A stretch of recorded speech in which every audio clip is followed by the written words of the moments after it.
Arun Vijay sir வந்து அவர் கூட ஒரு படம் பண்ணிட்டு இருந்தாரு நெல்லிக்கடை. சும்மா கேட்டு பார்ப்போம், என்னால் ஏற்றுக்கிற முடியாது சொல்லிட்டாரு. நான் பாடிட்டு அதை தனுஷ் சார் வாய்ஸில் வந்து நான் ஏஐ பண்ணி, ஸோ இதெல்லாம் அட்வான்டேஜ் தானே. இப்போ சில இன்டர்வியூலலாம் வந்து என்னை பற்றி கேட்பாங்க, இந்த பேரை சொல்லியே கேட்பாங்க, இவர் இப்படி பண்ணுறாங்க. பேக்ரவுண்ட் ஸ்கோர் பார்க்கும்போது ரொம்ப குப்பை படமாக தெரியும். நமக்கு போட்டியாக யாராச்சும் எடுத்துக்கிட்டோம்னு வச்சுக்கோங்களேன். இப்போ நான் சொல்லணும்னா கண்ணால கொல்லுதையே கண்டார கொல்லினா என்னன்னா கண்ணால் கொள்பவள். அந்த பொண்ணோட டிராவல் இருக்கு, அந்த பொண்ணு யாருங்கிறது இருக்கு. ஏதோ ஒரு பாயிண்ட் ஆஃப் வியூல அவளுக்கு தப்பு நடக்கும். ஸோ அப்போ அவன் மேல இருக்கிற கோவத்தில் ஒருத்தர் பாடுறாரு. ஆனால் அது சொன்னப்பட்ட வேர்டு வந்து கான்சியஸா அதுக்காக பண்ணல. இந்த பாட்டு ஒரு டியூன் போட்டு நான் எப்படி போட்டிருப்பேன், கண்ணம்மா பாட்டை. செல்லம்மா செல்லம்மா செல்லம்மா நீ. Hi, this is Deepika from red knoll. இன்னைக்கு நம்மளோட எல்லாரோட ஃபேவரட்டான மியூசிக் டைரக்டர் சாம் சிஎஸ். வணக்கம். வணக்கம், எப்படி இருக்கீங்க? நல்லா இருக்கேன், நீங்க எப்படி இருக்கீங்க? நல்லா இருக்கேன். So Rettathala one beautiful album like always உங்களது மாதிரி. அண்ட் அதில் வந்து ஸ்பெஷல் திங் வந்து அஃப்கோர்ஸ் தனுஷ் சரோட singing to kick start with நான் அது கண்டிப்பாக ஆரம்பிக்கணும்ட்டு. Because every other song like not just Rettathala, the நீங்கள் சாய்ஸ் ஆஃப் சிங்கர் அப்படின்னு ஒன்று இருக்குதுல்ல, அது it always brings a magic தான். So bringing Dhanush to Rettathala. அவர் பாடணும் அப்படின்னு அந்த பாட்டு கம்போஸ் பண்ணல. பட் பண்ணதுக்கு அப்புறமா என்ன தோணுச்சுன்னா, அந்த டைமிங்கில் வந்து அருண் விஜய் சார் வந்து அவர் கூட ஒரு படம் பண்ணிட்டு இருந்தார், நம்ம இட்லி கடை. ஸோ அந்த டைமிங்கில் எல்லாருக்குமே தோணுனது தான், அது அவர் பண்ணிட்டு இருக்காரு, சும்மா கேட்டு பார்ப்போம், ஒரு வேளை பாடினா நல்லா இருக்குமே அப்படின்னு சொல்லிட்டு சும்மா ட்ரை பண்ணோம். அவர் கேட்டபோது அவர் பாடுறேன்னு சொல்லிட்டாரு. அப்புறம் இன்னொரு என்னென்னா, அந்த டைமிங்லேயே எனக்கும் வந்து நான் ஹச் வினோத்தோட ஒரு படம், அவரோட படம் பண்ணுறேன், அது தனுஷ் சாரோட படம். ஸோ எனக்குமே என்னென்னா, அவர் கூட ஏதாச்சும் ஒர்க் பண்ணுறதுக்கு ஒரு சான்ஸ் கிடைச்சா அதெல்லாம் நம்ம ஸ்கோர் பண்ணிக்கிட்டு இருக்கணும் அப்படிங்கிற மாதிரி ஒன்று இருந்துச்சு. ஸோ அவர் பாடுறாருன்னு ரொம்ப சந்தோஷமாயிருச்சு. ஸோ அது எல்லாமே இந்த சைடு இப்படி ஒன்று நடந்துட்டு இருந்துச்சு, அந்த சைடு அவங்களோடது. ஸோ சேர்ந்து பண்ணும்போது அது ஒர்க் ஆயிடுச்சு. அப்புறம் அந்த பாட்டு வந்து அது என்ன சொல்கிறது, அவர் பாடும்போது அது இன்னொரு ஒரு யதார்த்தம், ஒரு ஆர்கானிக்காக, ரொம்ப ஒரு எமோஷ்னல் ஒரு வேல்யூ கிடச்சிச்சு தனுஷ் பாடும்போது. அவரோட வாய்ஸ் எனக்கு ரொம்ப பிடிக்கும். ஸோ அது ஃபஸ்ட் டைம் அவர் பாடினதுங்கிறது ரொம்ப அது ரொம்ப இந்த படத்தில் எனக்கு அது ரொம்ப ஸ்பெஷலான ஒரு அது என்ன சாங்னு இல்லை, அந்த மூமெண்ட்டை அவர் கூட பாட வச்சதுங்கிறதே ஒரு பெரிய ஒரு விஷயம். எனக்கு இந்த ரெட்டத்தலையில் ஒரு 25 வருஷத்துக்கு அப்புறமா எனக்கு என்ன மிஞ்சும் அப்படின்னா தனுஷ் பாடினாருங்கிறது. இப்போ ஒரு பக்கம் இந்த மேஜிக்கல் வாய்ஸ் அப்படின்ட்டுலாம் இருந்தாலுமே வந்து எப்பவுமே like any film as such or any song as such இப்போ ஒரு மாதிரி ரீல் கல்ச்சருக்குள்ளே வந்துட்டாங்க. லைக் ப்ராபப்ளி லைக் ஒரு இன்ஃப்ளூயன்சர்ஸ் வந்து பண்ணுறது அது மாதிரி. I know like you're a person like நீங்கள் செல்ஃப் ப்ரொமோட் பண்ணவே மாட்டீங்க பெருசாக. பட் ஆனால் சம்டைம்ஸ் வந்து அந்த சாங்ஸ்லாம் வந்து இந்த ரீல் கல்ச்சருக்குள்ளே வந்ததுக்கப்புறமா ஹவு டு see this? இது நீங்கள் ஹெல்த்தி நீங்கள் நினைக்கிறீங்க? இல்லை, நம்ம அது இப்போ அது ஹெல்த்தியா இல்லையாங்கிற ஒரு டிபேட்குள்ளே போகிறத விட அது இப்போதைக்கு ட்ரெண்ட், அதுதான் நல்லா இருக்குது, அவ்வளோதான். அது நல்லா இருக்கும் நல்லாலையும் நம்ம அதை ஏற்றுக்கிறணும். ஸோ நீங்கள் இப்போ நார்மலாக முன்னால் ஒரு 2 இயர்ஸ்க்கு முன்னால் ஒரு யூடியூப் மாதிரி ஒரு பிளாட்ஃபார்மில் நீங்கள் போயிட்டு ஒரு சாங்கை சர்ச் பண்ணிங்கன்னா முதல்ல உங்களுக்கு வந்து ஒரு 10 சாங் நல்லதாக வரும். இப்போ நீங்கள் சேட் சாங்னு போட்டிங்கன்னா சேட் சாங்காகவே வரும். இப்போ சேட் சாங்னு போட்டிங்கன்னா ஒரு சாங் 2 சாங் சேட் சாங், அதுக்கப்புறம் இருக்கிறதெல்லாம் யாரெல்லாம் ப்ரமோட் பண்ணுறாங்களோ அவங்க பண்ணது அந்த சாங்ஸ் வரும். அதை தாண்டி நிறைய ரீல்ஸ் தான் அதில் வரும். அதுக்கு காரணம் என்னென்னா, எல்லாருமே ஃபோன் வெர்டிகலாக இப்படி வச்சு பார்க்குறதுனால அவங்களுக்கு ஈஸியாக அது ரீச் ஆயிடுது. ஒரு நீங்கள் வந்து ஃபோனை வந்து சேஞ்ச் பண்ணி லாக்கை ஓப்பன் பண்ணி அது ஈஸியாக இருக்குது. இப்போ ரீசெண்ட் டைமில் என்ன ஆயிடுச்சுன்னா, அப்டேஷன்லாம் எப்படி இருக்குதுன்னா, நீங்கள் அதை கையை எதுக்கு யூஸ் பண்ணி அதை வேஸ்ட் பண்ணுறீங்க. ரொம்ப இப்போ மக்கள் வந்து ரொம்ப பரபரப்பாக ஓடிக்கிட்டு இருக்காங்க, நிறைய பிரச்சனைகள். அதுக்கிடையில் வந்து ஒன்று தேடி போய் பார்க்குற நிலைமையில, சர்ச் பண்ணி பார்க்குற நிலைமைலாம் இல்லை. ஸோ அவங்களுக்கு எதெல்லாம் வருதோ அதை தான் அவங்க பார்க்க விரும்புகிறாங்க. ஸோ எதெல்லாம் வரணும்னு யாரெல்லாம் நினைக்கிறாங்களோ அதை வர வைக்கிறாங்க. அது நல்லதா கெட்டதான்லாம் கேட்கக்கூடாது. அதுதான் ப்ராசஸ். அது பட் ஆனால் இப்போ நீங்கள் யோசிச்சு பார்த்தீங்களா, for instance like first time பாட்டு கேட்கும்போது இந்த பாட்டு ஓகேவா அப்படின்ற மாதிரி ஒரு இது இருக்கும். ஆனால் ரீல்ஸில் அதை கேட்டு ஓகே இந்த பாட்டு நல்லா தான் இருக்குது போலன்னு, அது தெரிஞ்சோ தெரியாமலையோ அந்த பாட்டு நல்லா இல்லைன்னா கூட வந்து லைக் பண்ண ஆரம்பிச்சிடுறாங்கல்ல.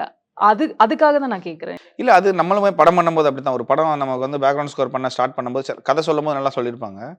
படம்லாம் வந்து பேக்ரவுண்ட் ஸ்கோர் பார்க்கும்போது ரொம்ப குப்பை படமாக தெரியும். என்னடா இப்படி பண்ணிட்டாங்க, இந்த படம் அட்டை ஃப்ளாப் ஆக போது நம்ம முடிவு பண்ணுவோம். அதுக்கப்புறம் ஒரு வாசிக்க ஆரம்பித்து திரும்ப அதை பார்த்துட்டு இருக்கும்போது படம் முடியும் போது இந்த படம் கன்ஃபார்ம் ஹிட்டுங்கிற மனநிலை தான் நம்ம மாறுவோம். ஆடியன்ஸு அந்த மாதிரி படம் ஹிட் ஆகாது. ஸோ அந்த மாதிரி தான் இது நீங்கள் என்னென்னா ஒரு விஷயத்தை நீங்கள் திரும்ப பார்க்கும்போது அது அது சில டைம் உணர்வுகளா அது வந்து நமக்கு பிடிக்கும். இப்ப நீங்க அம்மாங்கிறவங்க அசிங்கமா இருக்காங்கறதுக்கு யாருக்காவது அம்மா இல்லாம போயிற மாட்டாங்க. அது வந்து உணர்வு, ஃபீலு. அதே மாரி இன்னொருத்தவங்க டெய்லி ஒருத்தவங்க பார்க்குறோம் ஃப்ரெண்டு. அவங்கள டெய்லி பார்க்குறோம், பிடிக்கிறோம். அவங்க கேரக்டரே பிடிக்கலனாலும் அவங்கள நமக்கு பிடிக்கிறது இல்லையா? ஏன்னா அவங்க ஃப்ரெண்டு. அந்த மாரி தான் இது. நீங்க திரும்ப திரும்ப ஒரு விஷயத்த 10 தடவ கேட்க வச்சீங்கன்னா எல்லாருக்குமே பிடிச்சிரும் அது. அது நம்ம கேட்கிறோமாங்கிறது தான் மேட்டர். நம்ம கேட்கல. ஒருத்தவங்க கேட்க வைக்கிறாங்க இல்லையா? நீங்க வேற ஒண்ணு தேடிக்கிட்டு இருக்கும்போது அடுத்தது இது எப்படி வருதுங்கிறது இருக்குல்ல. அதெல்லாம் வந்து அது அது புரோகிராம்டு அப்படிங்கிறத மக்கள் என்னைக்கு முடிவு பண்றாங்களோ, அன்னைக்கு இந்த இந்த இந்த இது உடைஞ்சிரும். இப்ப பட் நீங்க ஆனா யூ ஃபோர்சிங் சம்மன்ல இல்லையா? அதுதான் அது அப்படி ஃபோர்ஸ் பண்றாங்கன்னே உங்களுக்கு தெரியலையே. தெரியல. நீங்க நீங்க என்ன வாங்கணுங்கிறதே நீங்க டிசைட் பண்றது இல்லையே. வேற ஒருத்தன் தான் டிசைட் பண்றாங்க. ஸோ அது அது என்னைக்கு அந்த புரிதல் வருதோ, அன்னைக்கு நீங்க வந்து அத விட்டுட்டு நீங்க போய் தேடுவீங்க. எனக்கு இந்த மாரி ஒரு ஜாஸ் மியூசிக் வேணும். அது யார் வேர்ல்டுல பெஸ்ட்டு அவங்களோடத கேட்கலான்னு சொல்லிட்டு நீங்க போய் தேடுவீங்க. நான் என்ன ட்ரெஸ் வாங்கணும்? காட்டன்ல எனக்கு கிடைக்கணும். அப்படின்னு நீங்களா போய் தேடுவீங்க. இல்லன்னா என்னன்னா, உங்களுக்கு Instagramலயோ இல்ல என்ன வருதோ, அதுல ஒரு ட்ரெஸ் நல்லா இருக்க மாரி உங்களுக்கு தோணும். அத நீங்க வாங்குவீங்க. அப்ப அப்ப அது மட்டும் தான் நல்லா இருக்கான்னு கேட்டா, நீங்க பார்க்கல மத்ததெல்லாம் அவ்வளதான். இப்போதைக்கு இதுதான் பார்த்துருக்கீங்க. அதான் நல்லா இருக்கு அவ்வளதான். Okay. So speaking of social media அப்படின்னு வரும்போது, so many other reasons we will be prone to troll அப்படின்னு இருக்கும்போது, ரெட்டத்தல பொறுத்தவரைக்கும் இந்த டார்க் தீம் சாங்க்கு வந்து எனக்கு மட்டும் தான் தப்பு தப்பா கேட்குதா அப்படின்ற மாரி நெறைய trolls. But people are just happy with it and getting along அப்படின்னு இருக்கும்போது, இன் ஜெனரல் இந்த ட்ரோல்ஸ் இந்த சோஷியல் மீடியால வரதெல்லாம் வந்து எப்படி நீங்க பார்க்குறீங்க? இல்ல இப்ப நீங்க தெரிஞ்சு தானே பண்றது. இப்ப நீங்க இப்ப இப்ப இவ்வளோ பேர் உலகத்துக்கு தெரிஞ்சவங்களுக்கு, நமக்கு நம்ம சைடுல நம்ம டீம்ல யாருக்கும் தெரியாது அப்படின்னு நெனச்சு தெரியாம போட்டோமா? அப்படிலாம் கிடையாது. ஆனால் இப்ப ஓப்பனா சொல்லணும்னா, "கண்ணால கொல்லுறியே கண்டார கொல்லின்னு" இருக்கும். கண்டார கொல்லினா என்னன்னா, நான் ஒரு லிரிக் ரைட்டர் நம்ம விவேகா சாரு. அவரு சொல்லும்போது என்னன்னா, "கண்ணால் கொல்பவள்." இந்த படத்தோட கன்டென்ட்ல அந்த பொண்ணுக்குன்னு ஒரு கேரக்டரைசேஷன் இருக்கு. அந்த பொண்ணோட ஒரு அ ஒரு ஒரு ஒரு டிராவல் இருக்கு. அந்த பொண்ணு யாருங்கிறது இருக்கு. அந்த பொண்ணு வந்து ஒரு ஏதோ ஒரு பாயிண்ட் ஆஃப் வியூல அவளுக்கு சில சில தப்பு நடக்கும். ஸோ, அப்ப அவ மேல இருக்கிற கோவத்துல ஒருத்தர் பாடுறாரு. ஆனால் அது சொன்னப்பட்ட வேர்ட் வந்து உங்களுக்கு தப்பா கேட்குதுங்கிறது அது அது கான்ஷியஸா அதுக்காக அவ பண்ணல. ஆனா, இப்படி பண்ணா எப்படி இருக்கும்னு சொல்லி கண்ணால் கொல்பவள் அப்படின்னு சொல்லும்போது அது ஒர்க் ஆயிருச்சு. சரி ஒருவேளை இந்த நெகட்டிவா இந்த உலகத்துல நெகட்டிவ் மட்டும் தான் இந்த உலகத்துல வந்து அக்செப்ட் பண்றாங்க. அக்செப்ட்ங்கிறத தாண்டி நம்ம நெகட்டிவ பத்தி மட்டுமே தான் நம்ம தேடுறோம். நெகட்டிவ பத்தி மட்டும் தான் நம்ம பண்றோம். இப்ப இப்ப இந்த இந்த இப்ப நம்ம பேசிட்டு இருக்கிற இந்த இன்டர்வியூவோட கேப்ஷனாவே நீங்க என்ன போடுவீங்கன்னு இருக்குல்ல. இப்ப நீங்க வந்து அ நல்லதே நடக்கும் அப்படின்னு போட்டா எவன் பார்ப்பா? அ நாசமா போயிட்டாருன்னு சொன்னார் சாம் அப்படின்னு போட்டா தானே உங்களுக்கு அது பார்ப்பான்.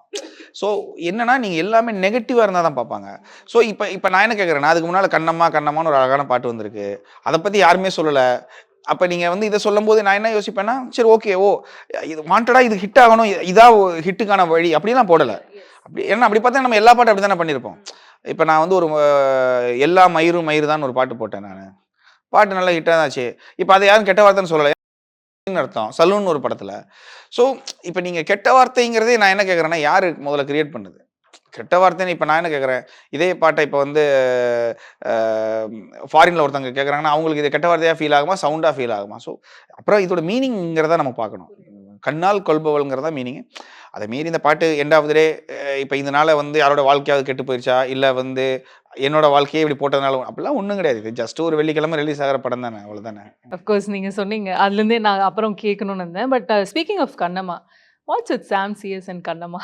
நான் வந்து ஒரு பாட்டு கம்போஸ் பண்றது லிரிக் வச்சு தான் பண்ணுவேன். ஸோ நமக்கு அப்படி யாருமே தெரியாது. யாருமே பாரதி கண்ணம்மா மாரி, பாரதியோடைய கண்ணம்மா மாரி நம்ம லிரிக்ஸா பாடும்போது சில டைம் என்ன ஆகும்னா, யாஞ்சி பாட்டு அப்படிதான். கம்போஸ் பண்ணும்போது யாஞ்சி யாஞ்சின்னு சும்மா பாடினேன். அப்படி என்ன இருக்குன்னு கூட தெரியாது.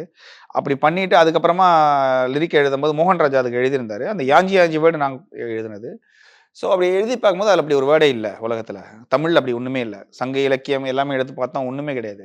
சரி இந்த சைனாவுல ஒரு ரிவர், அப்புறம் சைனாவுல ஒரு லாங்குவேஜ்ல வந்து சைனாவுல ஒரு இதுல வந்து திரும்ப திரும்ப அப்படிங்கிற மீனிங் இருந்துச்சு. அதாவது வேற ஏதோ ஒரு லாங்குவேஜ்ல திரும்ப திரும்பன்னு இருக்கு. அப்ப யாஞ்சி யாஞ்சி ஏன் கண்ணு முன்னால வந்து நிக்கிறேன்னா, திரும்ப திரும்ப அப்படின்னு அப்படி நம்ம ஃபிட் பண்ணிக்கிட்டோம் அத. ஸோ இது எதுக்கு நான் சொல்றேன்னா, எல்லா பாட்டையுமே நான் ஒரு லிரிக் எழுதி தான் பண்ணுவேன். அது லிரிக்ஸ் இல்லன்னா நமக்கு வந்து டியூன் வருமான்னு கேட்டா வரும். ஆனா வந்து ரொம்ப எமோஷனலி வராது. இப்ப இந்த பாட்டுலயே பார்த்தீங்கன்னா, நீங்க வந்து இப்ப இந்த பாட்டு ஒரு வேளை டியூன் போட்டிருந்தா நான் எப்படி போட்டிருப்பேன்னா, கண்ணம்மா பாட்ட. தன்னன்னே தன்ன தான நான நானா தானே நா இப்படி கூட போட்டுக்கலாம். ஆனா அந்த தானே நான் போடாம நான் என்ன பண்ணேன்னா, அடியே உன்ன பார்க்கும்போது அப்படியே உருகுறேனானே இந்த உருகுறேனா தடடடா இப்படின்னு ஏன் வந்துச்சுன்னா எனக்கு அந்த லிரிக்னால தான் வந்துச்சு. ஸோ அந்த லிரிக் ஒருவேளை நான் எழுதாம நான் அதை போட்டிருந்தா அப்படி அந்த அந்த மாதிரி பண்ணியிருக்க மாட்டேன் நான். ஸோ கண்ணம்மா நான் இதுக்கு முன்னால் பண்ண கண்ணம்மா ஒன்றை பாட்டு நான் தான் எழுதுனது. ஸோ அது சும்மா ஏதோ ஒன்று பாடுறதுக்கு பதிலாக கண்ணம்மா ஒன்றுன்னு பாடுவோமே. அப்புறம் நிறைய பாட்டு பாடும்போது ஆட்டோமேட்டிக்காக அது வந்துடுது. அது டம்மி லிரிக்ஸ் தான். இப்போ இந்த படத்துக்குமே நான் லிரிக் எழுதணும்னு நினைக்கல. நான் டம்மியாக எழுதுனது தான். அதுக்கப்புறம் டைரக்டர்ஸ் இவங்கெல்லாம் பார்த்துட்டு அவங்களுக்கு அது பிடிச்சிருக்கு. இதை கண்டினியூ பண்ணலாம்னு நினைப்பாங்க. நான் சொல்லுவேன் இது கண்ணம்மா மட்டும் மாற்றலாம். இல்லை அதுதான் நல்லா இருக்குன்னு சொல்கிறாங்க. ஸோ இதில் நிறையா விஷயங்கள் இருக்குது. இப்போ என்னுடைய விருப்பத்தில் மட்டுமே இந்த பாட்டு நம்ம பண்ணல இல்லையா. எல்லாருக்கும் பிடிச்சதாக பண்ணுறோம். டைரக்டர்ஸ்க்கு, ஹீரோவுக்கு, ப்ரொடக்ஷனுக்கு இந்த மாதிரி நிறைய இருக்குது. ஸோ அப்படி பண்ணும்போது இந்த கண்ணம்மாங்கிறது எனக்கு அப்பப்போ பிடிக்கும். அப்புறம் கண்ணே பெண்ணே இதெல்லாம் எனக்கு அடிக்கடி என்னோட படங்களில் கூடுதல் வரும். அது நம்ம சும்மா போடுறது தான் அப்படியே. ஸோ ஜென்ரலாகவே ஒரு மூவிக்கு ஒரு பெரிய பேக் போன் வந்து பிஜிஎம் அண்ட் மியூசிக் அப்படின்லாம் சொல்லிட்டு வருவாங்க. பட் ஆனால் எனி ஃபிலிம் as such ஒரு சக்ஸஸ்க்கு அப்புறமா வந்து இப்போ ஃபார் இன்ஸ்டன்ஸ் உங்களோட மகாவதார் நரசிம்மா வந்து இட்ஸ் a ஹியூஜ் சக்ஸஸ். ஆனால் ஒரு சக்ஸஸை கொண்டாடும் போது it is always about the director, always about the story. அதுக்கு மேலே அவங்க யாரும் பேச மாட்டாங்க. ஏன் அந்த மியூசிக் பற்றி பேச மாட்டாங்க அப்படின்ற மாதிரி தான் தோணும் சம்டைம்ஸ். ஏன்னா சக்ஸஸை கொண்டாடும் போது அவ்வளோ தூரம் ரீச் ஆகிட்டதும் போது அந்த சக்ஸஸ் வந்து அந்த டைரக்டருக்கு தான் சேரும், அந்த ப்ரொடக்ஷன் ஹவுஸ்க்கு சேரும், அந்த ஹீரோக்கு சேரும், ஹீரோயின்க்குலாம் சொல்கிறாங்க. கடைசி வரலும் அந்த மியூசிக் டைரக்டர் வந்து காணாமல் போயிடுறாங்களோ சக்ஸஸ் வரும்போது. ஆனால் சக்ஸஸ்க்கு வந்து ஒரு பிக்கஸ்ட் பேக் போனாக இருக்கிறது மியூசிக் தான்.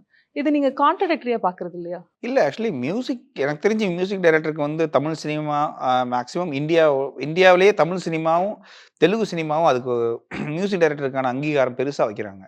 ஒரு ஹீரோவுக்கு ஈக்குவலாக அவங்கள ட்ரீட் பண்ணுறாங்க. அதனால நான் அது இது நீங்கள் சொன்னதை நான் என்னால் ஏற்றுக்கிற முடியாது. ஆனால் என்னென்னா எப்படி ஒரு படத்தோட தோல்வியில் மியூசிக் டைரக்டருக்கு பங்கு இல்லைன்னு அவங்க விளைவிக்கிறாங்களோ அப்போ சக்ஸஸ்லையும் பங்கு இல்லைன்னு தான் நான் என்ன சொல்கிறது. உங்களுடைய கடமை இப்போ இந்த ரெட்டத்தலைன்னு ஒரு படத்துக்கு சாம் சிஎஸ் மியூசிக் பண்ணணுங்கிறது வந்து நான் ஆத்மார்த்தமாக பண்ணுறேன், அந்த படத்துக்கு நான் உழைக்கிறேங்கிறது அது பேசிக், அது பண்ணி ஆகணும், நான் பண்ணணும். அது உழைச்சி தான் ஆகணும். ஆனால் இப்போ ப்ரைஸ் பண்ணுறதும் சரி. இப்போ நீங்கள் அப்படின்னா நான் என்ன பண்ணுறேன்னா நான் எவ்வளோ நான் என்னோட புகழ் வேணும்னு நான் ஆசைப்பட்றேன்னா அப்போ நான் என்னோட விமர்சனத்தையும் நான் ஏற்றுக்கிற ரெடியாக இருக்கணும். தோத்தாலும் அதுக்கு நான் தான் காரணம்னு யாராவது சொல்லுவாங்களா? சொல்ல மாட்டாங்கல்ல. அப்போ நான் என்ன கேட்குறேன்னா இப்போ மகாவதார் நரசிம்மா வந்து அதனால எனக்கு வந்து ஆல்மோஸ்ட் ஒரு 12 மூவிஸ் பக்கம் வந்திருக்கு. இப்போ ஹிந்தியிலேருந்து ஹிந்தி வேறு லாங்குவேஜில் இருந்து ஆக்சுவலி அதர் தென் சவுத்துலேருந்து. ஸோ சவுத்தை விட்டுட்டு மற்ற லாங்குவேஜ் வந்து எனக்கு வந்து ஒரு 12 படம் வர்றதுக்கு காரணமே அந்த படம் தானே. அப்போ எப்படி இப்போ புஷ்பான்னு ஒரு படம் பண்ணதுனால இன்னொரு ஒரு அதே மாதிரி மாஸ் படங்கள் நிறையா வருது. ஸோ நம்ம இப்போ இது என்னென்னா நம்மளுடைய இப்போ நீங்கள் அப்படி பார்த்தீங்கன்னா எனக்கு மகாவதார் நரசிம்மா படம் வந்ததே எனக்கு வந்து இங்கே ஜடான்னு ஒரு படம் பண்ணியிருந்தேன், கதிர் நடித்த படம். அந்த படம் பெருசாக போகலை. ஆனால் அந்த படத்தோட மியூசிக்னால தானே எனக்கு அந்த படமே வந்தது. ஸோ எல்லா படமும் ஜெயிக்கிறது இல்லை. ஆனால் நம்ம எல்லா படத்தையும் ஜெயிக்கிறதுக்காக தான் பண்ணுறோம். ஜெயிச்ச படங்களில் சிலதில் நம்மளை புகழ்வாங்க, ஏற்றுக்குருவோம். அது கண்டுக்கலனாலும் அதை நம்ம கடமையே பண்ணியிருக்கோம், அவ்வளோதான். அது 4 பேர் பாராட்டுவாங்க, 4 பேர் கண்டுக்கிறாம போயிடுவாங்க. அதெல்லாம் நம்ம மனசுக்குள்ளே எடுத்தோம்னா அடுத்த 5 படம் பண்ண முடியாது. இந்த கண்டுக்காம போகிறது, பிரேசிங் அதெல்லாம் ஒரு பக்கம் இருந்தாலுமே இப்போ ஃபார் இன்ஸ்டன்ஸ் எனி நான் அது வந்து on a general note I'm not naming any one அப்படின்னு சொல்கிறேன். ஏன்னா இப்போது for instance you been always tagged as the underrated BGM king. ஆனால் வந்து பெருசாக வந்து ரீச் ஆக மாட்டேங்கிறாங்க. உங்களுக்கான ஒரு பிரேசிங் வந்துக்கிட்டே இருக்குது. அட் த சேம் டைம் இன்னொருத்தவங்களை வந்து பயங்கரமாக அவுட் பேஷ்லாம் பண்ணுவாங்க இன்னொரு மியூசிக் டைரக்டரில். I don't want to name it. But இது எப்படி நீங்கள் பார்க்குறீங்க? இல்லை முதல்ல நம்ம ரேஸில் இல்லை. இப்போ நீங்கள் நம்பர் 1 நம்பர் 2 ஓவர் ரேட்டடாக இருக்கிற ஒருத்தர் கூட நம்ம போட்டி அப்படிலாம் இல்லை. அண்டர் ரேட்டட்னா அப்போ யார் ஓவர் ரேட்டட்? நான் என்ன கேட்பேன்னா இப்போ நீங்கள் ரேஸில் இருக்கீங்கன்னா நீங்கள் சுற்றிக்கிட்டே இருக்கணும். அதில் நீங்கள் மேலே இருக்கிறவன் கன்ஃபார்மாக கீழே வர வாய்ப்பு இருக்குது, கீழே இருக்கிறவன் கன்ஃபார்மாக மேலே போய் வாய்ப்பு இருக்குது. நான் என்ன யோசிப்பேன்னா நான் நடுப்புள்ளியில் இருக்கணும்னு நினைப்பேன். இப்போ நீங்கள் நடுப்புள்ளினா நீங்கள் வந்து எல்லா டைப் ஆஃப் ஜானரையும் பண்ணலாம். நீங்கள் மேலே போக மாட்டீங்க, கீழே வர மாட்டீங்க. நான் ஆக்சுவலி வந்து ஆல்மோஸ்ட் 2017 இன்னைக்கு வரைக்கும் அதிக படம் பண்ண தமிழில் அதிக படம் பண்ண மியூசிக் டைரக்டர் நான் தான். இந்தியாவிலையும் அதிக படம் பண்ணது நான் தான். ஸோ எதுக்கு நான் இதை சொல்கிறேன்னா முன்னாள் காலத்துலலாம் இளையராஜா சார் ஒரு வருஷத்தில் 30 படம் 40 படம்லாம் பண்ணியிருக்காரு. அதுக்கு மேலேயே பண்ணியிருப்பாங்க, எனக்கு தெரியல. 50 படம்லாம் பண்ணியிருக்காரு, தெரியல. பட் இப்போ இருக்கிற காலகட்டத்தில் அது பண்ணுறது ரொம்ப கஷ்டம். பட் நான் வந்து பண்ணுறேங்கிறது எனக்கு ரொம்ப சந்தோஷம், பெருமை. ஸோ நமக்கு போட்டியை யாராச்சும் எடுத்துக்கிட்டோன்னு வச்சுக்கோங்களேன். இப்போ நீங்கள் வந்து இப்போ நான் வந்து ஒரு பயங்கர சினிமாவில் வேறு லெவல் ஃபேமிலியிலேருந்து வந்திருக்கேன். ஆல்ரெடி நான் இங்கே வந்து எஸ்டாப்ளிஷான ஒருத்தவங்களுடைய வாழ்க்கையிலேருந்து வந்திருக்கேன்னா இதை நோக்கி நான் ஓடுறதுக்கு ட்ரை பண்ணுவேன். நான் ஒன்றுமே இல்லாமல் எங்கேயோ ஒரு முட்டு சொந்தங்கள்ல வந்திருக்கேன். ஸோ நமக்கு இதுவே பெரிய விஷயம். இப்போ வந்திருக்கிறது இந்த மேடையேங்கிறது இப்போ இவ்வளோ பெரிய விஷயங்க இருக்குல்ல, இதுவே எனக்கு பெருசுங்கும் போது நம்ம ஏன் இதுக்கப்புறம் ஓடணும்? இதில் இருக்கிறத நல்லதாக பண்ணுவோம், சந்தோஷமாக என்ஜாய் பண்ணி பண்ணுவோன்னு இருக்குல்ல, அவ்வளோதான். அப்புறம் இன்னொரு விஷயம் என்னென்னா நம்மளை கம்பேர் பண்ணும்போது என்னென்னா இப்ப சில இன்டர்வியூலலாம் வந்து என்னை பத்தி கேட்பாங்க. இந்த பேர சொல்லியே கேட்பாங்க. இவரு இப்படி பண்றாங்க. நமக்கு அவங்களுக்கும் சம்மந்தமே இல்ல. அது ஏன் நம்மள கம்பேர் பண்றாங்கன்னு தெரியல. நம்பர் 1. அப்புறம் இன்னொரு விஷயம் என்னன்னா, அது வந்து சில ஆடியன்ஸோட வருத்தமா கூட இருக்கலாம். ஃபார் எக்ஸாம்பிள் இவரு இவ்வளோ பண்ணிட்டாரு, இவருக்கு வரலையே, இவருக்கு ஏன் இப்படி அது ஆடியன்ஸா நினைக்கிறது வரைக்கும் அது ஓகேங்க. நான் என்னைக்கு நினைக்கிறேனோ, அன்னைக்கு எனக்கு இன்னும் அடுத்த அடுத்த வருஷத்துல எனக்கு நெறைய படம் பண்ண முடியாம போயிரலாம் ஒரு வேளை. எனக்கு தெரியல. நம்ம இன்னொன்ன பார்த்து ஃபீல் பண்ணிட்டு இருக்கிறத விட, நமக்கு என்ன வருதோ அத கரெக்ட்டா பண்ணிட்டு போயிரலாமேங்கிறது தான். பட் நான் எல்லா டைப் ஆஃப் ஜான்ராவையும் ஒர்க் பண்ண நினைக்கிறேன். எல்லா டைப் ஆஃப் மூவிஸையும் இப்ப சின்ன படம், பெரிய படம்லாம் இல்ல. நான் சின்ன படம்னு நினைச்சு ஒரு வேளை வந்து பார்க்கிங்னு ஒரு படம் பண்ணாம விட்டிருந்தால், அது நேஷனல் அவார்டு கிடைச்சிருக்காது. என்னுடைய பேர் வெளில தெரிஞ்சிருக்காது. அது வந்து 4 பேர் அத பத்தி பேசியிருக்க மாட்டாங்க. எனக்கு அது மூலியமா ஒரு 4 படம் வருது. ஸோ இது நீங்க ஜடா சொன்ன மாரி, நீங்க என்னைய தூக்கி விட்டது எல்லாமே சின்ன படங்கள் தானே தவிர, பெரிய படங்களா வந்து பெரிய படங்கள் எட்டு குடுத்துருக்கேன். அதெல்லாம் இல்லன்னு சொல்லல. கைதி மாரியோ, இல்ல வந்து புஷ்பா மாரியோ, இல்ல அதெல்லாம் ஓகே தான். பட் அது இப்ப நான் புஷ்பா பண்ணதுனால, அதுக்கு அடுத்தது நான் வந்து ஃபுல்லாவே தமிழ்ல எல்லாமே பெரிய படம் மட்டுமா பண்றேன். அப்படிலாம் கிடையவே கிடையாது. அதையும் நம்மளால பண்ண முடியும். இதையும் பண்ண முடியும்ங்கிற அந்த ஒரு இமேஜ் எனக்கு இருக்கிறதுங்கிறத நான் பெருமையா நினைக்கிறேன். ஓகே. பட் ஆனா out bashing other directors, music டைரக்டர்ஸ்ன்னு ஒண்ணு இருக்குல்ல. அ அவங்களும் ட்ரை பண்ணிட்டு இருக்காங்க டூ கிவ் தி பெஸ்ட் அப்டின்ட்டு. பிடிக்கலனா விலகி போயிடலாமே அப்படின்னு தான் தோணும். பட் ஆனா போட்டு தாக்குறாங்கல்ல. I mean not just music directors even as a ஃபிலிமா இருந்தாலுமே அவங்களுக்கு பிடிக்கலன்னா அந்த சோசியல் மீடியால ஒரு மாரி நெகட்டிவிட்டி வந்து குவிச்சிடுறாங்க. யார் ஏன் ஆடியன்ஸ் சொல்றீங்களா? ஆமா. ஆடியன்ஸ் வந்து இப்ப நான் என்ன சொல்றேன்னா, இப்ப இது இத எப்படி எடுத்துக்கலாம்னா, நீங்க ஆடியன்ஸ் வந்து எல்லாருக்குமே இங்க ஒரு மேடை தேவைப்படுதுங்க. எல்லாமே அட்டென்ஷன் சீக்கிங்கா இருக்காங்க. அதாவது நான் சொல்றது நார்மல் ஆடியன்ஸுமே. அவங்களால என்ன பண்ண முடியும்னு சொல்லுங்களேன். இப்ப நான் ஒருத்தன் இருக்கிறான். அவன் வந்து டெய்லி வேலைக்கு போயிட்டு ஈவினிங் வந்து உட்காந்து ஸ்க்ரோல் பண்ணி ஸ்டோரி பார்க்குறான். இல்ல ஒரு YouTubeல ஒரு அன்னைக்கு ரிலீஸ் ஆயிருக்கிற ட்ரெய்லர் பார்க்குறான். அவனால அன்னைக்கு அத என்ன பண்ண முடியும்? அதில போய் ஒரு கமெண்ட் போட முடியும் ஓப்பனா. அது யாருன்னே தெரியாம போடுறார்ல. நான் என்ன சொல்றேன்னா, இது அவர்களோட சந்தோஷம் அவ்வளவுதான். இத வந்து அவங்க திட்டுறதோ, இது அவங்களோட இதுக்காக நீங்க அத நினைச்சு நம்ம வாழ்க்கையில விரக்தியெல்லாம் போற அளவுக்கெல்லாம் ஒண்ணும் இல்ல. அவருக்குமே இல்ல. இப்ப நான் ஒரு வேள வந்து இப்ப நான் போய் ரிப்ளை பண்றேன்னு வச்சுக்கோங்களேன். இப்ப நான் ரிப்ளை பண்ணா அவரு ஹேப்பியா தான் ஆவாப்ல. பரவாயில்ல எனக்கு இவரு சாம் சிஎஸ் ரிப்ளை பண்ணிட்டாருன்னு தான் சொல்லுவாங்க. அதுக்காக நான் என்னைய சொல்லல. பொதுவா ஒருத்தங்கள யார திட்டுறாங்களோ அவங்க என்னன்னா, இதுல ஒண்ணும் இல்ல. இது அவங்க சொல்றான் அது அவங்க கருத்து. நல்லா இருந்தா ஏத்துக்கலாம். இப்ப சில பாட்டுங்க நம்ம நல்லா பண்ணியிருக்க மாட்டோம். அதுக்கு ரீசன் என்னன்னா, டைம் குடுத்துருக்க மாட்டாங்க. அவசரத்துல அடிச்சிருப்பாங்க. எனக்கு பிடிச்சிருக்காது, டைரக்டருக்கு பிடிச்சிருக்கும் பாட்டு. டைரக்டர் இப்படி ஒரு பாட்டு வேணும்னு கேட்டதுனால அப்படி போட்டிருப்போம். ஸோ இந்த சிச்சுவேஷன்ல அந்த பாட்ட கழுவி ஊத்தி ஒருத்தன் சொல்லும்போது, நான் அத வந்து சிரிச்சுட்டு ஏத்துக்குருவேன். எனக்கு தெரியும் அந்த பாட்டு நல்லா இல்லன்னு. இப்ப நம்ம அது இல்லங்க நான் உயிர குடுத்து பண்ணேன் நல்ல பாட்டு, உனக்கு அறிவு இல்ல. அப்படிலாம் நம்ம சொல்ல முடியாது. அது அவன் கருத்து. அவன் சொல்றதுக்கு உரிமை இருக்கு. அவங்க சொல்லிட்டு போறாங்க. நம்ம அத எடுக்கக்கூடாதுங்கிறது தான். பட் சில நல்ல கருத்துக்கள்லாம் எடுத்திருக்கேன். ஆ சிலர் சொல்லுவாங்க, "உங்க படத்துல எல்லா படத்துலயுமே டீசர்ல இதெல்லாம் வாய்ஸ் ரொம்ப யூஸ் பண்றீங்க. கத்துறீங்க. இந்த பாரு கத்திட்டான்டா சாம் சிஎஸ்." நெனச்சேன்டா. யாருன்னு மியூசிக்னே தெரியலடா. கடைசில கத்திட்டாரு. அவரு தான் நெனச்சேன். கரெக்ட் பாரு அப்படின்னு. பட் என்னன்னா, இத நானும் அவாய்ட் பண்றேன். கத்துறத வேணாம். மியூசிக்காவ பண்ணலான்னு. டைரக்டர்ஸ் என்ன சொல்றாங்க, "நீங்க போன இதுல பாருங்க. இந்த பாருங்க செம்மையா இருக்கு." அதே மாரி எனக்கு வேணும்னு கேட்கும்போது நம்ம என்ன பண்ண முடியும்? ஸோ இங்க நான் வந்து ஒரு கருவி தானே. இப்ப நம்ம ஒரு கீபோர்டு மாரி, கிட்டார் மாரி நம்ம சாம் சிஎஸ்ங்கிற ஒரு கருவி. இதுல நீங்க சோகமா ஒருத்தர் வந்து வாசிக்க சொன்னாருன்னா, சோகமா வாசிப்போம். சந்தோஷமா வாசிக்க சொன்னாருன்னா, சந்தோஷமா வாசிப்போம். நான் இண்டிபெண்டன்ட் ஆர்டிஸ்ட்னா நான் நெனச்ச மாரி வாசிக்கலாம். இது இன்னொருத்தவங்களுக்காக பண்றோம். இன்னொரு ஸ்கிரிப்ட்டுக்காக பண்றோம். இன்னொரு கேரக்டரைசேஷனுக்காக பண்றோம். ஸோ அப்ப நம்ம வளைஞ்சு குடுத்து அவங்களுக்கும் பிடிக்கணும். அ ஆடியன்ஸ்க்கு பிடிக்கணும். இப்ப இதுல அடமெண்டா இருந்து நான் பண்ணவும் என்னால முடியும். பட் நான் என்ன சொல்றேன்னா, நான் இங்க வந்து எக்ஸ்ப்ளோர் பண்ண வந்திருக்கேன். என்ஜாய் பண்ண வந்திருக்கேன் இந்த இதுல.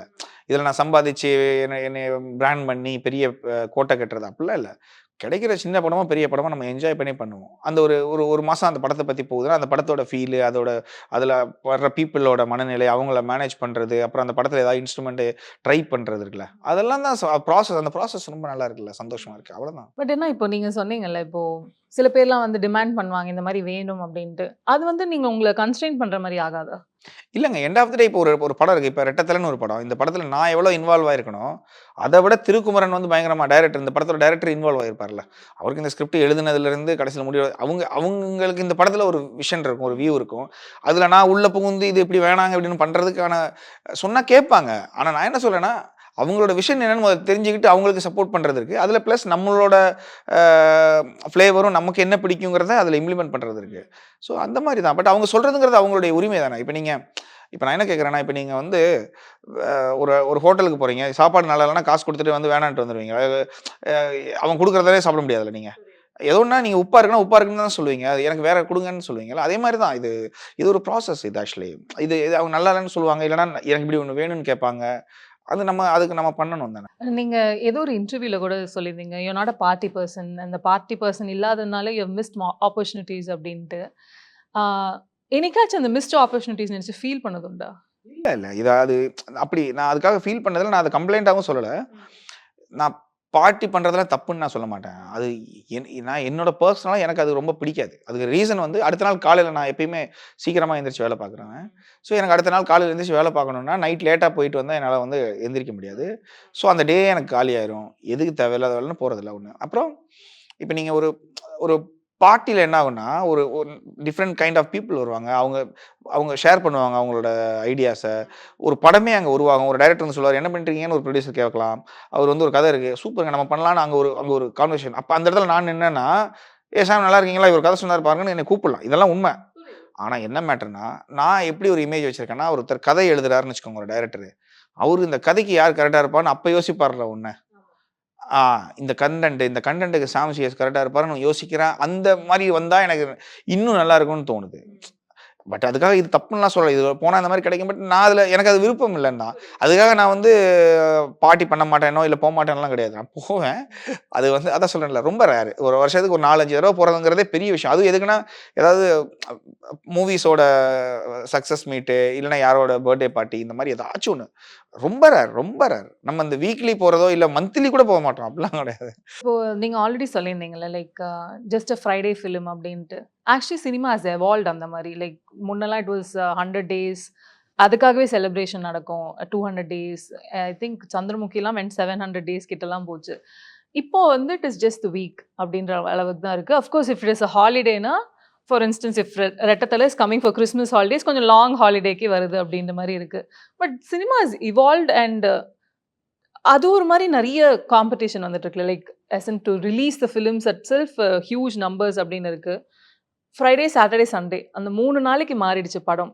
அதுக்கப்புறமா பாக்ஸ் ஆஃபிஸ் வந்தா இட் இஸ் அ சக்சஸ் இல்லன்னா அது இல்ல அப்படின்ற மாரி. அந்த இவோ எவல்யூஷன் ஆஃப் சினிமான்னு இருக்குல்ல. அத பத்தி கண்டிப்பா. ஓகே. ஃபர்ஸ்ட் ஆஃப் ஆல் நான் ஒரு ஃபர்ஸ்ட் இது ஒண்ணு சொல்லிர்றேன். ஒரு ஃப்ரைடே ஃபிலிம் நான் சொல்றதுக்கு மீன் பண்றது என்னன்னா, ஆஃப்டர் ஆல் அப்படி இல்ல. அதுக்கு என்னன்னா, நான் அது எந்த அதுக்கு அந்த வேர்ட யூஸ் பண்ணேன்னா, இப்ப நீங்க ஒரு போட்டி, பொறாமை, எனக்கு வேற ஒரு மியூசிக் டைரக்டர் கூட ஒரு இது, ஒரு டைரக்டர் கூட சண்டை, இப்படி போடுற இந்த ப்ராசஸ் இருக்குல்ல, இது வந்து ஒரு ரிலீஸ் ஆகுற ஒரு படம். அந்த படம் பெரிய ஹிட் ஆகலாம். 100 நாள் ஓடலாம். இல்ல ஒரே நாள்ல ஒண்ணுமே இல்லாம போயிரலாம். ஸோ அது ஒரு படைப்பு. அது ஒரு ஒரு ஒரு கிரியேஷன் அது. அது தப்பா கூட இருக்கலாம். இல்ல ரொம்ப நல்லா இருக்கலாம். ஸோ இது ஒரு கிரியேஷன் நம்ம எல்லாம் சேர்ந்து பண்றோம். அத ஜாலியா பண்ணுவோம். ஒரு இது ஒரு ஒரு ஒரு ஒருத்தங்களுக்கு வெள்ளிக்கிழமை பிரசன்ட் பண்ணக்கூடிய ஒரு ஒரு ஒரு ஒரு இது. அவ்வளோதான். அது அது அதுக்கு நம்ம ஏன் சண்டை போடணும்? அதுக்கு ஏன் பொறாமைப்படணும்? அதுக்கு ஏன் வந்து போட்டியா இருக்கணும்? அதுக்கு ஏன் வந்து இவ்வளோ டென்ஷன் ஆகணும்? அப்படின்றது தான். நம்பர் 1 அப்புறம் ஒரு காலத்தில படம்ங்கிறது நமக்கு வந்து கருத்துக்கள் சொல்லும். ஒரு பாட்டுங்கங்கிறது கண்ணதாசன் சாரோட அவங்களோட லிரிக்ஸ் எல்லாம் பார்த்தீங்கன்னா, அது வந்து இப்ப சர்ச்லயே ஒரு சினிமா பாட்ட வந்து சொல்லி எங்க நான் ஒரு ஃபாதர் வந்து பிரசங்கம் பண்றாரு. அதாவது அந்த அளவுக்கு சினிமா பாட்டு அப்படி இருக்குது. அந்த டைமிங்ல. ஸோ ஒரு வெள்ளிக்கிழமை வந்து போற படம்லாம் இல்ல அதெல்லாம். நான் சொல்றது வந்து அதெல்லாம் வந்து பயங்கர இன்ஃபர்மேஷன் குடுத்துச்சு. நெறைய நான்லாம் வந்து சின்ன குழந்தையா குழந்தை இல்ல. நான் படிச்சுட்டு இருக்கிற டைமிங்ல அ சில படங்கள்லாம் பார்த்துட்டு ஒரிஜினலா இதானா உண்மையா? இவரு எப்படி இது? அப்படின்லாம் யோசிச்சிருக்கேன்.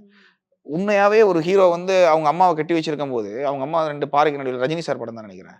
அவங்க அம்மா அந்த கயிற அறுத்து விட்டாங்கன்னா, அந்த பாறை வந்து அவங்க அம்மாவ நசிக்கிரும். நான்லாம் பதறியிருக்கேன். ஐயோ! இப்ப அவங்க அம்மா செத்துறக்கூடாதேன்னு வாழ்ந்திருக்கேன். அப்ப நான் உண்மைன்னு நம்புனேன் சினிமாவ. ஸோ சினிமாங்கிறது வேற ஒரு உலகம். அது ஒரு இது. நான் சொல்றது இப்ப ஓடுற படங்கள்ல முதல்ல ஆடியன்ஸ்க்கு வந்து என்னன்னு கேட்டீங்கன்னா, ஒரு படத்த வந்து 100 நாள் ஓட்டணும். அப்டின்னா, அதுல என்ன இருக்குன்னு அவங்க எதிர்பார்க்குறாங்க. ஒரு படம் இப்ப நீங்க ஹிட்டான படங்கள், பாதி படங்கள் போன வருஷத்துல எல்லாமே பெரிய பட்ஜெட் படங்கள் அப்படிலாம் இல்ல. சின்ன சின்ன படங்களா இருக்கலாம். மகாராஜா மாரி படங்களோ, இல்ல வந்து டூரிஸ்ட் ஃபேமிலி மாரியான படங்களோ, சின்ன சின்ன படங்கள் தான். ஆனா, அந்த படத்தோட கன்டென்ட்டும் அதுல ஏதோ ஒரு விஷயம் இருக்குது. ஸோ, அப்படி இருந்தா ஓட வைக்கிறாங்கன்னு செய்றாங்க. அப்படிங்கும்போது இந்த படம் வந்து ஒரு 3 நாள் படமாவோ, இல்ல வந்து இது மாறிருச்சு அப்படின்லாம் கிடையாது. அப்புறம் சோசியல் மீடியாவோட இது ரொம்ப அஃபெக்ட் பண்ணுது. ஒரு ஒரு மூவி ரிலீஸ, ஒரு மூவியோட அ ஒரு சக்சஸ. இப்ப எல்லாரும் சேர்ந்து நெனச்சாங்கன்னா, ஒரு குப்ப படத்த கூட சக்சஸ் படமா ஆக்கிரலாம். இதான் உண்ம. எல்லாரும் சூப்பரா அப்ப சிலர் பார்த்துட்டு கூட சொல்லுவாங்க. நான் கூட ஒரு படம் நல்ல படம், நல்ல படம்னு போய் பார்த்துட்டேன். பார்த்துட்டு இது ஏன் நல்ல படம்னு சொன்னாங்கன்னு நானே யோசிச்சிருக்கேன். அப்புறம் தான் தெரியுது இதுக்குள்ள மிகப்பெரிய ஒரு இது இருக்குன்னு. ஓகே நான் எதுக்கு சொல்ல வரேன்னா நான் இத வந்து இந்த இந்த இப்ப உங்ககிட்ட பேசுற இந்த இத நான் என்ன ஆடியன்ஸ்க்கு என்ன கன்வே பண்ண விரும்புறேன்னா, ஒரு படம் நல்ல படமா இல்லையாங்கிறது நீங்க முதல்ல போய் எவன் பேச்சையும் கேட்காதீங்க. நீங்க போய் பாருங்க. உங்களுக்கு ஒரு வேள பிடிக்கலாம். பிடிக்கலைன்னா பிரச்சனை இல்ல. ஆனா போய் பாருங்க. அது வந்து ஒரு ப்ராசஸ் தானே. ஆனா அந்த தாட்ஸ திணிச்சிடுறாங்க. பிடிக்கலன்னா திணிச்சிடுறாங்க. பிடிச்சாலும் திணிக்கிறாங்க. அது ஓகே. ஆனா பிடிக்கலன்னா ஒரு மாரி எக்ஸ்ட்ராவா திணிக்கிறாங்க. இல்ல அதுதான் சொல்றேன். நீங்க நெகட்டிவ் தானே ரொம்ப போகுது. இப்ப நீங்க ஒண்ணும் இல்ல. ஒரு ஒரு சாதாரண ரிவ்யூ பண்றாரு. எல்லாமே ரொம்ப நல்லா இருக்குன்னா, அடுத்து ஒரு 5 படத்துக்கு எல்லாமே நல்லா இருக்குன்னு சொல்றாரு. உண்மையாவே நல்லா தான் இருக்குன்னு வச்சுக்கோங்களேன். அவரோட ரிவ்யூ யார் பார்ப்பாங்க? நீங்க அவங்கள கழுவி ஊத்துனா மட்டும் தான் அவங்களுக்கு பார்ப்பாங்க. இது நான் என்ன சொல்றேன்னா, அதுக்காக அந்த ரிவ்யூ பார்த்து தான் நீங்க படம் பார்க்கணும்னா, பிரச்சனை வந்து அவங்க மேல கிடையாது. ரிவ்யூவர் மேல. உங்க மேல தான் பிரச்சனை. நீங்க தானே போய் பார்க்கணும். உங்களுக்கு எது பிடிக்கும் அப்டின்னா, நீங்க தான் டிசைட் பண்ணணும். அது இப்ப அதே மாரி நீங்க ஒரு காலத்துலலாம் வந்து பார்த்தீங்கன்னா, நமக்கு வந்து சினிமா தான் வாழ்க்கையா இருந்துச்சு. வ நம்ம ஸ்கூலுக்கு போவோம், காலேஜ் போவோம், வேலைக்கு போவோம். எல்லாம் முடிச்சுட்டு ஒரு சாட்டர்டே, சண்டே, ஃப்ரைடே ஆனா நம்ம தியேட்டர்ல போய் படம் பார்ப்போம். ஃபேமிலியா எல்லாரும் பார்ப்பாங்க. ஸோ அத பத்தி எந்த ஒரு நாலேட்ஜும் இருக்காது. அந்த படம் நல்லா இருக்கா? நல்லா எதுவுமே தெரியாது. தினத்தந்தியோ மாரி ஒரு நியூஸ் பேப்பர்லயோ, தினகரன் மாரி ஒரு பேப்பர்லயோ நம்ம வந்து பேப்பர் கட்டிங்ல பார்ப்போம். இப்படி ஒரு படம் வந்திருக்குன்னு. அவ்வளோதானே தவிர அந்த படத்த பத்தி எதுவுமே தெரியாது. ஸோ நிம்மதியா போய் பார்ப்போம். ஆ ஸோ அப்ப எந்த ஒரு எதிர்பார்ப்பும் இல்ல. பார்ப்போம். எல்லா படமும் ஹிட் ஆச்சு. எல்லாமே நல்லா இருந்துச்சு. எல்லாமே 100 நாள் ஓடுச்சு. ஸோ இப்ப பிரச்சனை என்னன்னா, படம் எடுத்தவங்களும் அதே மாரி நல்ல படங்கள் தான் எடுக்குறாங்க. எல்லாமே அதே மாரி தான் இருக்கு. நம்மளோட மனநிலை மாறிருச்சு. அப்புறம் நெறைய தெரிஞ்சுக்கிட்டோம். உலக அறிவு நெறையா வந்துருச்சு. இத போட்டு உடைச்சுட்டா போதும் சார். இந்த ஃபோன போட்டு இல்ல உடைச்சுட்டா. அதுவும் இல்ல. இதுவுமே ஒரு நல்ல இது தானே. ம். இப்ப நீங்க அதான் உலக அறிவு வந்துருச்சு. இப்ப ம். நீங்க இப்ப உலகத்துல வந்து ஒருத்தவங்க வந்து ஒரு வேற ஒரு என்ன சொல்றது? மார்ஸ் மாரி ஒண்ணு வந்து எர்த்ல மோதப்போகுதுன்னு ஒருத்தவங்க படம் எடுத்துக்கிட்டு இருக்கும்போது, இங்க வந்து நம்ம ஒரு படம் இருக்கு இப்படி மகேஷ் பிரதிகாரம் மாரி ஒருத்தன் அடிச்சுட்டான் அவன் செருப்பு போட மாட்டான் அப்படின்னு படம் எடுக்கும்போது, இது நம்ம எப்படி பார்ப்போம்னா, இந்த எமோஷனுக்குள்ள நமக்கு அது எனக்கு அது ஹிட் ஆச்சு அந்த படம். அவன் ஒருத்தன ஏன்னா அவன் அவன் ஊர்ல எல்லாரையும் அடிச்சுட்டாங்க. அவன திரும்ப அடிக்காம அவன் அந்த செப்பல் போட மாட்டாங்கிறது பயங்கரமான கன்டென்ட்டா இருக்கு. ஒரு பார்க்கிங்க்கு சண்டை போடுறாங்க 2 பேரு. ஏன்டா அங்க உலகமே சண்டை போட்டுட்டு இருக்கு அப்படின்னு சொல்லலாம். இப்ப நான் சொல்றது இந்த சொல்றாங்கல்ல, ஏன்டா அங்க ஒரு உலகமே சண்டை போட்டுட்டு இருக்காங்க. நீங்க ஒரு இப்படின்னு நினைக்கிறவங்க தான் ரிவ்யூ பண்றாங்கன்னு நான் சொல்ல வரேன். ஆனா, அந்த பார்க்கிங்ல இருக்கவனுக்கு பிரச்சனை இருக்குல்ல, அது உலகத்த விட பெரிய பிரச்சனை அவனுக்கு. ஈகோ மனுஷனோட பெர்சனல் ஈகோ இருக்குல்ல, அது வந்து இந்த உலகத்துல வந்து ஹிட்லருக்கும் இன்னொருக்கும் நடந்த சண்டைய விட பெரிய ஒரு ஈகோ. அவன் அவன் உலகத்துல அவன் நீங்க அவன் அவன் உலகத்த நீங்க எப்படி டிசைட் பண்றீங்கன்னு தான் நான் சொல்றேன். நீங்க உங்களுக்கு பிடிக்கலன்னா, அது உங்களுக்கு பிடிக்கல அவ்வளவுதான். ஸோ அது படத்த எல்லாத்தையும் ஒரு 20 நாளாவது ஓட வைக்க முடியுங்க. அது வந்து ஆடியன்ஸா அவங்களா இந்த ஃபோனெல்லாம் கண்டுக்கிறாம, நீங்களா போய் படம் பாருங்க அவ்வளவுதான். நீங்களா படம் பார்த்தீங்கன்னா படம் பிடிக்கும். அவ்வளவுதான். த எவல்யூஷன் ஆஃப் சினிமா அப்படின்னு பேசும்போது of course AI coming into music பத்தியும் பேசியே ஆகணும். அது வந்து நெறைய ஒரு அட்வான்டேஜ் அப்படின்ட்டுலாம் இருந்தாலும், ஃபார் இன்ஸ்டன்ஸ் இப்போ இறந்தவங்களோட வாய்ஸ் வந்து அப்படியே கொண்டு வரதெல்லாம், ஓகே ரீலிவிங் தட் மொமெண்ட் அப்படின்ட்டுலாம் இருந்தாலுமே, the fear of what if like வரப்போற நியூ சிங்கர்ஸ்க்கு வந்து ஆப்பர்ச்சுனிட்டி கிடைக்காம போயிடுமோ? இல்ல அந்த ஏஐ வச்சே வந்து அவங்க முடிச்சிடுவாங்களோ? இன்னும் சொல்லிக்கிட்டே போலாம். அந்த ஃபியர் இஸ் க்ரோயிங் பேட். அ ஆனாலும் அது பாசிட்டிவா யூஸ் பண்ணலாம் அப்படின்னு ஒரு நோக்கத்துல இருக்கும்போது, நீங்க ஏஐ இன்டு மியூசிக் வந்து எப்படி பார்க்குறீங்க? நான் நெறைய யூஸ் பண்றேன். பட் அது எந்த மாரி யூஸ் பண்றோம்னா, ஒரு இன்ஸ்ட்ருமெண்ட்ட வந்து நம்ம வந்து இப்ப பிரசன்டேஷன் டைமிங்ல அதாவது பிஃபோர் லைவ் ஒரு டைரக்டருக்கு வந்து பிரசன்ட் பண்ணும்போது, அவங்களுக்கு வந்து இப்போ ஃப்ளூட் வரும்னா, நாங்க என்ன பண்ணுவோம்னா, முன்னாலலாம் பார்த்தீங்கன்னா, கீபோர்ட்ல ப்ளே பண்ணியிருப்போம். ஸோ ஒரு ஃப்ளூட் மாரியோ, இல்ல ஒரு வயலின் மாரியோ ஒரு ஒரு ஒரு இன்ஸ்ட்ருமெண்ட்ட வந்து நீங்க என்னதான் நம்ம என்னதான் நீங்க கிளைட் எல்லாம் வாசித்து நீங்க கீபோர்ட்ல வாசித்தாலும், அது அந்த ஒரிஜினல் ஃபீல் கிடைக்காது. ஸோ அப்போ டைரக்டரால அத ஃபீல் பண்ண முடியாது. ஸோ நான் என்ன பண்ணுவேன்னா, அதுக்கு முன்னால இப்ப நானா அத பாடி ஒரு ஃப்ளூட்னா, அந்த ஃப்ளூட்ட பாடி அத ஃப்ளூட்டா கன்வெர்ட் பண்ணி நான் அப்படி வச்சு பிரசன்ட் பண்றேன். ஸோ அவங்களுக்கு வந்து ஒரு அந்த இந்த படத்தோட அவுட்புட் எப்படி வருங்கிறத அவங்களால ஈஸியா ஜட்ஜ் பண்ணிக்கிற முடியுது. அவங்க அதுக்காக நம்ம அத யூஸ் பண்றோம். நெறைய சாஃப்ட்வேர் வந்துருச்சு. நெறைய ஏஐ டூல் வந்துருச்சு. ஆக்சுவலி சுனோ அப்படிங்கிற மாரியான ஒரு இது நெறைய இருக்கு. எக்கச்சக்கமா இருக்கு. ஏன்னா இப்ப எங்க பார்த்தாலும் வந்து எல்லாருமே கம்போசர் தான். ஏன்னா அந்த அது வச்சிருக்கவங்க நீங்க 4 தட்டி விட்டீங்கன்னா போதும். உங்க பேர சொல்லிட்டு, நான் இன்னைக்கு சோகமா இருக்கிறேன். எனக்கு ஒரு லவ் ஃபெயிலியர் ஆச்சு. என் பேர வச்சு ஒரு 10 பாட்டு குடுன்னா, 10 பாட்டு குடுக்கும். நெக்ஸ்ட் 1/2 மணி நேரத்துக்கு நீங்க அத கேட்டே இருக்கலாம். ஸோ இது ஈஸி தான். இது நம்மளே கம்போஸ் பண்ணிடலாம் எல்லாமே. பட் என்னன்னா, இதுல என்னது பண்ண முடியாது அப்டின்னா, இது ஒரு கனெக்ஷன் இருக்குல்ல. மனுஷனுக்கான இது ஆல்ரெடி இருக்கிறது இது எல்லாமே. இப்ப நீங்க ஆல்ரெடி இளையராஜா சாரோ, இல்ல எம்எஸ்வி சாரோ, ஏஆர் ரஹ்மான் சாரோ பண்ணத, அவங்களுக்குள்ள காம்பினேஷன். அவர்ட்ட இருந்து 1, இவர்ட்ட இருந்து 1 இப்படின்னு எடுத்து அந்த காம்பினேஷன்ல உங்களுக்கு ஒண்ணு குடுக்குமே தவிர, புதுசா ஒண்ணு கிரியேட் பண்ணுமான்னு தெரியல. நான் சொல்றது வந்து, இப்ப ஹியூமனோட தாட்ஸ் இருக்குல்ல, அதுதான் ஏஐயும் பண்ணுது. இல்லன்னுலாம் சொல்லல. ஆனா, அ மியூசிக்க பொறுத்தவரைக்கும் சொல்றேன். இப்ப எமோஷன்ங்கிறது இருக்குல்ல, இப்ப காத்து இருக்குல்ல, காத்த இங்க ஏஐல வந்து எங்கிட்டாச்சும் மாத்தி வீச வைக்க முடியுமா? அப்படிங்கிறது இருக்குல்ல, அது முடியாது. அது வந்து இப்ப இங்க காத்து இருக்குங்கிறதையே நீங்க எப்படி உணருவீங்க? அது ஃபீல் தானே பண்ண முடியும். அந்த மியூசிக் அதேதான். நீங்க அப்படி ஃபீல் பண்ண முடியும். ஸோ நான் என்ன சொல்ல வரேன்னா, நீங்க ஏஐல எல்லாமே கிரியேட் பண்ணிறலாம். ஆனா, அது எந்த லெவலுக்கு நீங்க சக்சஸ் பண்ண முடியும்னு எனக்கு தெரியல. அப்படி சக்ஸஸ் பண்ண முடிஞ்சிருச்சுன்னா அவங்க பெரிய ஆளு. இல்லன்னா நான் என்ன சொல்றேன்னா, அதில கிரியேட் பண்ண பாடல்களோ, இல்ல அதில பண்ணதோ எனக்கு தெரிஞ்சு ரொம்ப லாங் லாஸ்டிங்கா இருக்காது. ஆக்சுவலி எனக்கு தெரிஞ்சு ஒரு 1 வாரம் ஓடலாம், 2 வாரம் ஓடலாம். அதுக்கப்புறம் விட்டுருவாங்க. எனக்கு இது நான் எதுக்கு சொல்ல வரேன்னா, நான் ஏஐக்கு எதிரெல்லாம் இல்ல. நானும் அத யூஸ் பண்றேன். இதனால பயமும் எல்லாம் கிடையாதுங்க. இது எல்லாம் அதாங்க ஒவ்வொரு காலகட்டத்திலயும் ஒரு டெக்னாலஜி வந்துட்டு தாங்க போகும். ஒவ்வொரு காலகட்டத்திலயும் ஒரு டெக்னாலஜி தான். ஒரு மைக்க வச்சுக்கிட்டு சுத்தி எல்லா ஆர்கெஸ்ட்ராவும் நின்னு, அ சிங்கர்ஸ் மட்டும் ஃப்ரண்ட்ல இருப்பாங்க. ஃப்ரீக்வென்சிக்கு தகுந்த மாரி ஒவ்வொரு இன்ஸ்ட்ருமென்ட் பிளேயர தள்ளி நிப்பாட்டி ஒரே மைக்ல ரெக்கார்ட் பண்ண காலத்துல, அவங்களுக்கு வந்து பல மைக் வந்துருச்சு. பல பேர் ரெக்கார்ட் வந்து வந்து பாடுவாங்க. ட்ராக் ரெக்கார்டிங்ங்கிறது அவங்களுக்கு வந்து என்னடா இப்படி ஆயிடுச்சு அப்படின்னு அவங்க பயப்படலாம். ஒவ்வொரு காலகட்டத்திலயும் வளர்ந்துகிட்டே தானே இருக்கிறோம். ஸோ ஏஐ இப்ப இருக்குது. ஏஐ ஓகே தான். அது வருங்க. அத நம்ம யூஸ் பண்ணிக்கிறணும் அவ்வளவுதான். அதோட நல்லா இருக்கு. சிலதெல்லாம் ரொம்ப நல்லா இருக்கு. தப்பாவும் யூஸ் பண்றாங்க. நம்ம நல்லதுக்காக யூஸ் பண்ணலாம் ஆக்சுவலி.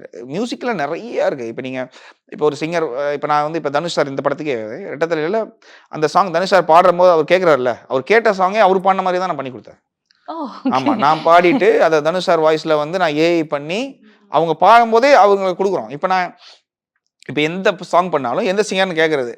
அவங்க சொல்றாங்க, "இவரு போலாமா? இவரு போலாமா?" 2 பேரையும் போட்டு காமிக்கிறேன். உங்களுக்கு யாரு யார பிடிக்குதுன்னு பாருங்க. பிடிக்குதோ பாருங்க. ஸோ இதெல்லாம் அட்வான்டேஜ் தானே. இப்ப இதெல்லாம் நம்ம பண்ண முடியாதுல்ல. இத எப்படி நீங்க பண்ணுவீங்க? ஸோ இந்த மாரிலாம் பண்ணிக்கலாம். ஆனா நீங்க ஃபுல் பாட்டு போட வச்சு, இப்ப நீங்க ஒரு ஃபுல் பாட்டே பண்ணிரலாம். சுனோன் யார் வேணாலும் பண்ணலாம். நான் மட்டும் இல்ல. அதுக்கு கம்போசிங் நாலேட்ஜ் எல்லாம் ஒண்ணும் தேவையில்ல. நீங்க டைப் பண்ற நாலேட்ஜ் அதாவது கோட் குடுக்குறதுக்கான நாலேட்ஜ் இருந்தா போதும் அது.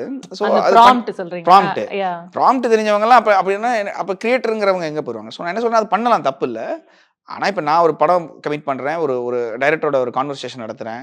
அ அவங்களுக்கு பிடிச்சத நான் பண்றேன்.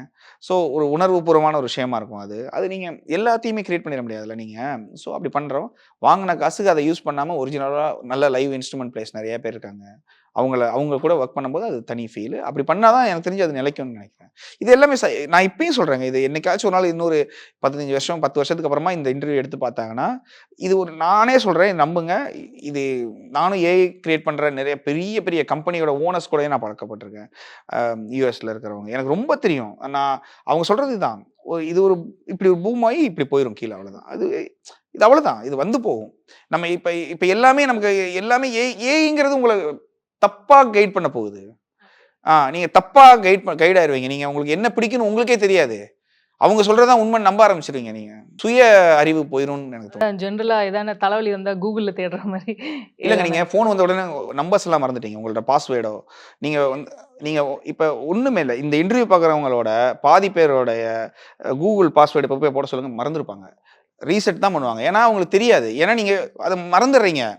அப்படியே மறந்து, மறந்து, மறந்து என்ன ஆகுதுன்னா, இப்ப உங்களுக்கு என்ன பிடிக்குதுங்கிறத மறக்க போறீங்க. இப்ப உங்களுக்கு எனக்கு இதுதான் பிடிக்குமாங்கிறதே மறந்துருவீங்க. அவங்க ஒண்ணு சொல்லுவாங்க. இதான் நல்லதுன்னு. அத நீங்க ரசிக்க ஆரம்பிப்பீங்க.